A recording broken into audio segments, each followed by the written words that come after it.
solemnly swear the testimony you're about to give is the truth, the whole truth, and nothing but the truth, so help you counsel? Mr. Paul B. McNutt. Mr. McNutt, do you have any statement you would like to make as to who you are representing at this hearing? Mr. Stripling, I represent the Motion Picture Association of America, Incorporated, and the Association of Motion Picture Producers, Incorporated, and their members' companies. Mr. Warner's company is a member of both associations. You will be appearing then with various witnesses. That is true. Time to time. Do you represent in any way the 19 witnesses who are represented by Mr. Kinney and Mr. Crump? I do not. You do not. Just have a seat. Jack L. Warner, 1801 Angelo Drive, Beverly Hills, California. 1801 Angelo Drive, Beverly Hills. Would you speak a little louder, Mr. Warner, and also into the microphone? When and where were you born? London, Ontario, Canada, 1892. Mr. Warner, you are here before the Committee on Un-American Activities in response to a subpoena served upon you on September the 29th, 1947. Is that correct? Yes, sir. What is your occupation? In charge of production of Warner Brothers Studios at Burbank, California. Are you a vice president of Warner Brothers? I am. How long have you been associated with the motion picture industry? Approximately 40-odd years.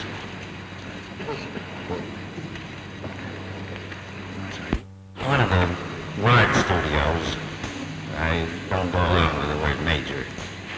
Would it be one of the four largest into the studios? Before we proceed as is proper, I'd like to read a statement that I prepared into the record. Mr. Warner, it is not the policy of this committee to permit witnesses to read statements.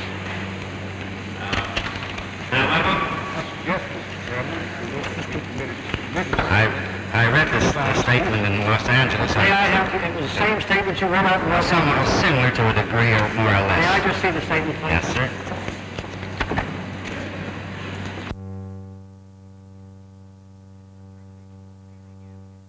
It is a privilege to appear again before this committee to help as much as I can in facilitating its work.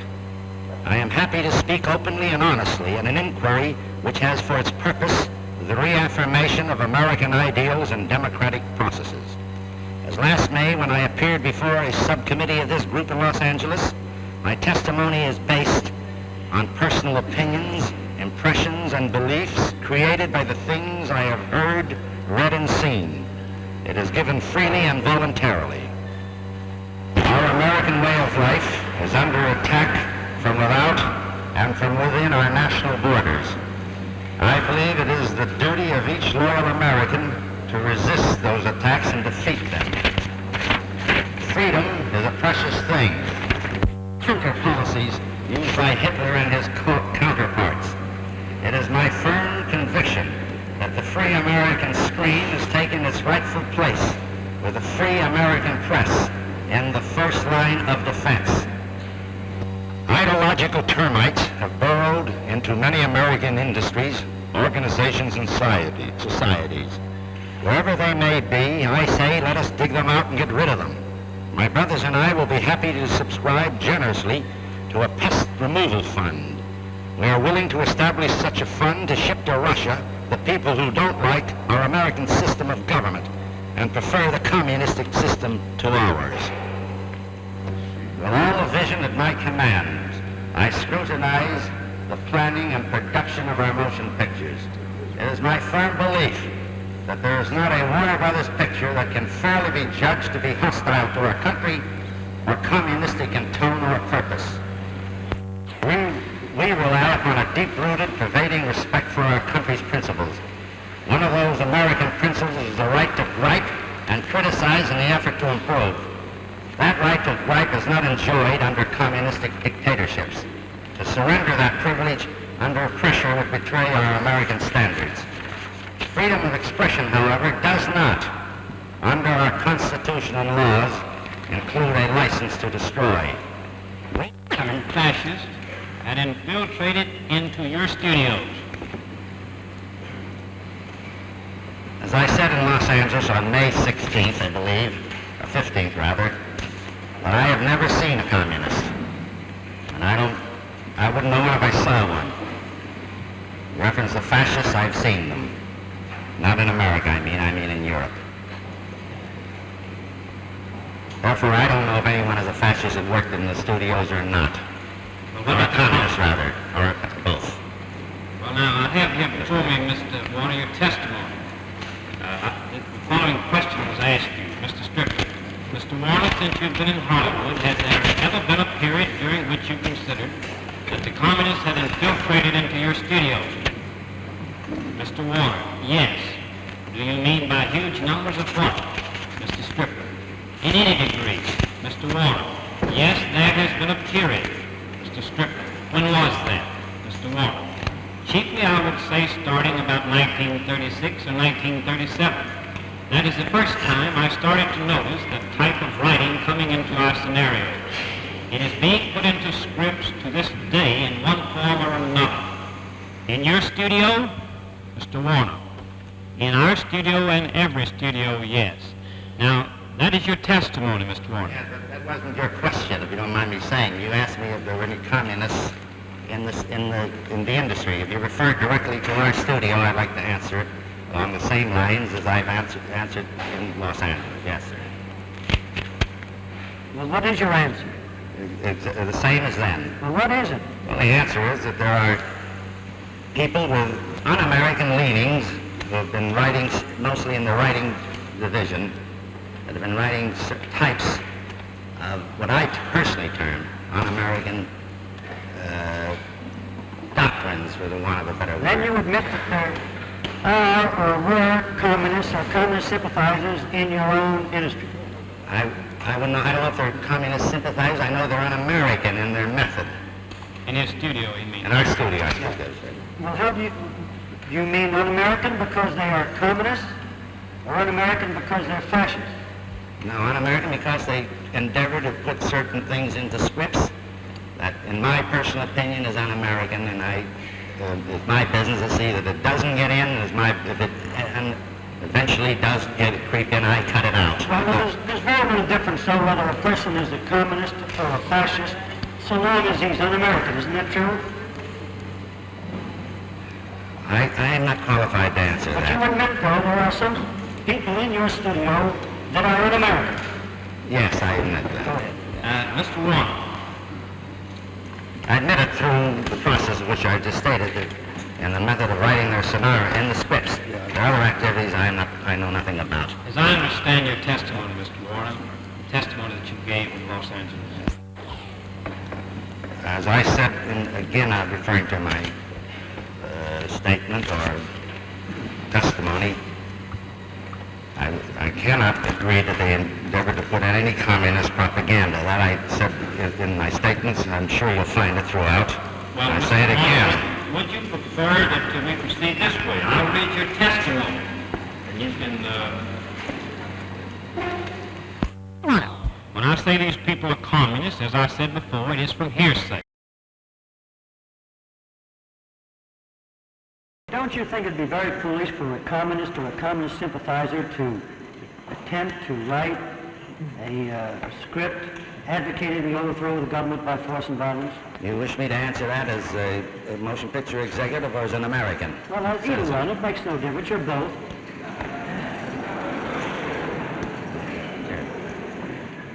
It would be not only foolish, it would be something that they could not get away with in the American motion picture industry in California or anywhere else. Exactly. So what would they do?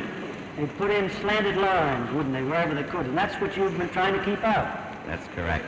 And that's why you've been doing exactly the same thing in your business that we've been attempting to do in ours. That is correct, You've sir. detected these slanted lines, lines that communists or un-Americans, as you call them, would try to put in. Yes, either in And the... because of that, you have discharged a number of employees. Isn't that true? wouldn't use the word discharge. I had them fulfill their legal obligations and didn't renew their options or whatever terms we do in the motion picture industry. But you did rehire them. I did not rehire them. That's correct. Does any other member of the committee have any question to ask at this point? I couldn't hear you very well. Would you be deeply interested in providing a livelihood for the individual who was attempting by subversive methods to destroy this form of government? I cannot at any time during this hearing speak for anyone but myself. The rights of a free citizen and a good American to make a livelihood, it wouldn't, and also that it would not interfere with the Constitution of the United States as well as the Bill of Rights. Well, you know, during Hitler's regime, they adopted a law that passed a law in Germany outlawing communism. Communists went to jail. Would you advocate the same thing here? Well, I am not an authority on Hitler's maneuvers, and what's more, I don't believe I want to be. I'm positive I don't want to be, having seen the destruction of all peoples. It's a very sad state, and everyone in this room and everyone in the world that is still alive knows the consequence of that type of law. Canada has a similar law. Panama and many Procedures. Well, if we pass a law, that would... As I believe I understand, the states, the majority vote for it. I, as an individual citizen, naturally am in favor of anything that's good for all Americans. Well, are you in favor of outlawing the Communist Party? You mean from the ballot? Yes. You have to... You're making it an illegal organization. I am in favor of making it an illegal organization. You are in favor? Yes, sir. Mr. Nixon.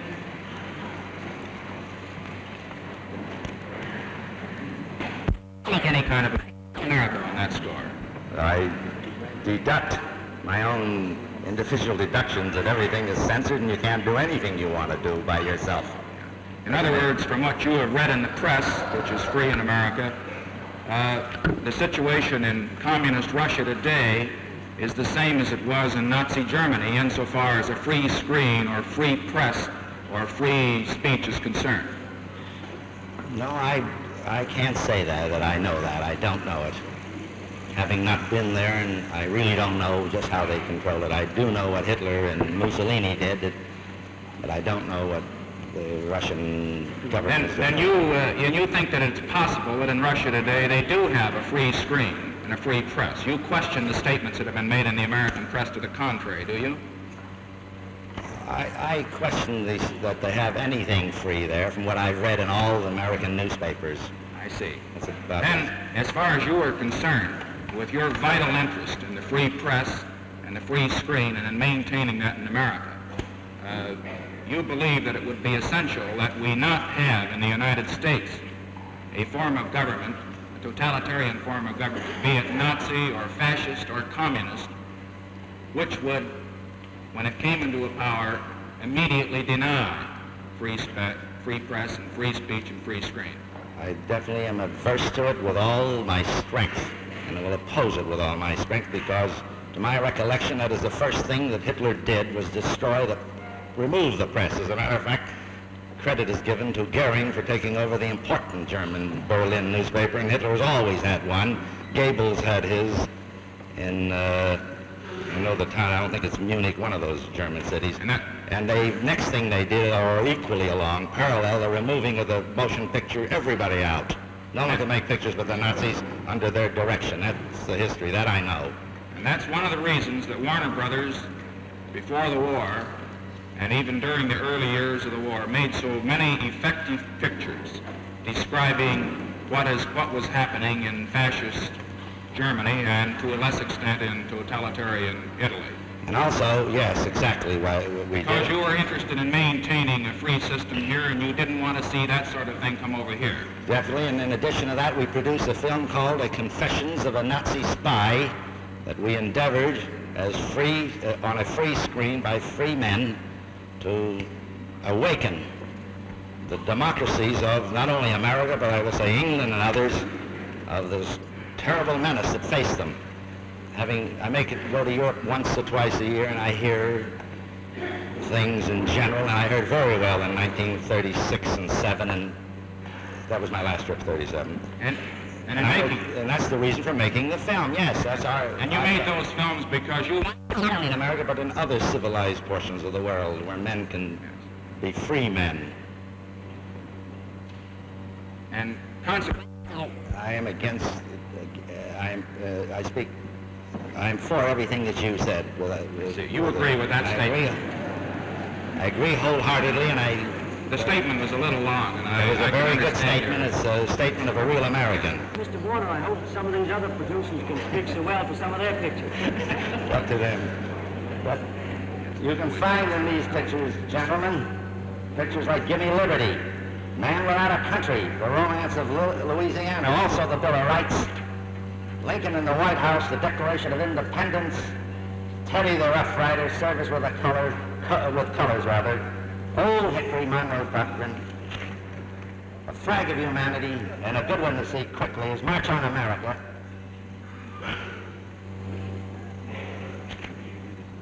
And I Am an American, another one, and not a very good film that we all should see again and reaffirm what this country's all about. After having, many of you people have been to Europe. I see one friend of mine out there is written during the height of the war in England. Mr. Warner, that'll be all And passed in the America the Beautiful is the name of that.